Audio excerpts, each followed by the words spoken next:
வணக்கம்.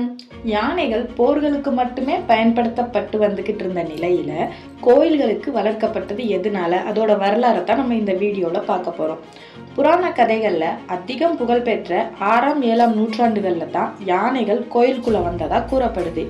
யானைகள் மனிதனோடு தொடர்பு கொண்டு நம்மளோட சேர்ந்து வாழ தொடங்கி 2000 ஆண்டுகளையே நம்ம தாண்டிட்டோம், அதற்கு மேலேயும் கூட இருக்கலாம் அப்படின்னு வரலாற்று ஆய்வுகள் சொல்லுது. சங்க இலக்கியங்கள்ல யானைகளை குறித்தும் யானை படைகளை குறித்தும் பல செய்திகள் இருக்கு. இந்தியாவை தாக்க வந்த பல வெளிநாட்டு மன்னர்கள் நம்மளோட யானை படைகளை பார்த்தே பயந்து ஓடிட்டாங்க அப்படின்னு வரலாறு குறிப்புகள் இருக்கு. சேரர் படையில ஆயிரக்கணக்கான யானைகள் மிகுந்து இருந்ததாகவும், பல்யானை செல்கெழு குட்டுவன் அப்படின்ற ஒரு சேரர் மன்னர் காலத்துல யானைகளோட எண்ணிக்கை அதிகமா இருந்ததாகவும் வரலாறு கூறுது.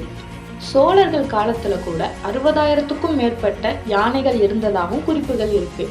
கொல்யானை பல ஓட்டி கூடா மன்னர் குலாம் தவிர்த்த பெருவழுதி அப்படின்ற ஒரு சிறப்பு பெயரையும் பாண்டிய மன்னர் ஒருவர் பெற்றுள்ளதாகவும் வரலாறு கூறுது. அவ்வளவு ஏன், 1883ஆம் ஆண்டு கூட சயாம் நாட்டோட மன்னர் கம்போடியா நாட்டு மன்னரோட போரிடும் போது யானைப்படைகளை தான் பயன்படுத்தினாரு அப்படின்ற தகவலும் இருக்கு. இதுதான் உலகத்தோட கடைசி யானைப்படை அப்படின்னு சொல்றாங்க.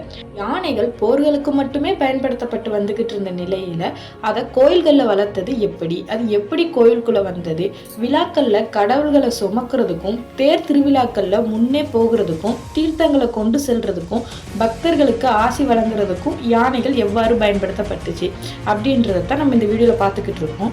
பெரிய பெரிய ஆலயங்கள்ல யானைகள் இன்னமும் பராமரிக்கப்பட்டு முக்கிய அடையாளமாக விளங்கி வருது. எதனால? பல்லவர்கள் காலத்துல போர்க்களத்துல காயமடைந்த யானைகளை அதனோட புகழ் மற்றும் பராக்கிரமம் காரணமாக வெகு சிறப்பாக கவனிச்சுக்கிறதுக்காகத்தான் கோயில்களில் ஒப்படைக்கப்பட்டாங்க.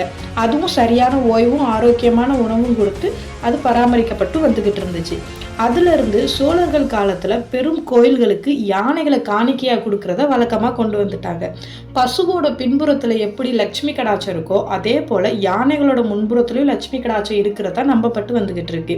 கணாபத்தியம் அப்படின்ற விநாயகர் வழிபாடு ஓங்கி வளர்ந்த காலகட்டத்துல கணபதியோட அம்சமாகவே போற்றப்பட்ட யானைகளையும் பெரும் மதிப்பையும் வணக்கத்தையும் பெற்று வந்துகிட்டு இருக்கு. உயர்ந்த விஷயங்கள்ல உயர்ந்தவைகளை கொண்டுதான் போற்ற வேண்டும் அப்படின்ற அடிப்படையில கடவுள்கள் புறப்பாட்டுக்கு முன்னாடி பிரம்மாண்டமான யானைகளை கொண்டுதான் முன் அணிவகுப்பு நடைபெற்று வந்துகிட்டு இருக்கு. முந்தைய காலகட்டங்கள்ல யானை மீது அம்பாரி அப்படின்ற ஒன்றை வச்சு அரசர்கள் அது மீது கம்பீரமா நகர்வலம் வருவாங்க. அதைத்தான் இப்ப நம்ம கடவுளுக்கும் செய்யறதாகவும் சொல்லப்படுது. இப்படித்தான் யானைகள் கோயிலுக்குள்ள வந்ததாகவும் வரலாறு இருக்கு.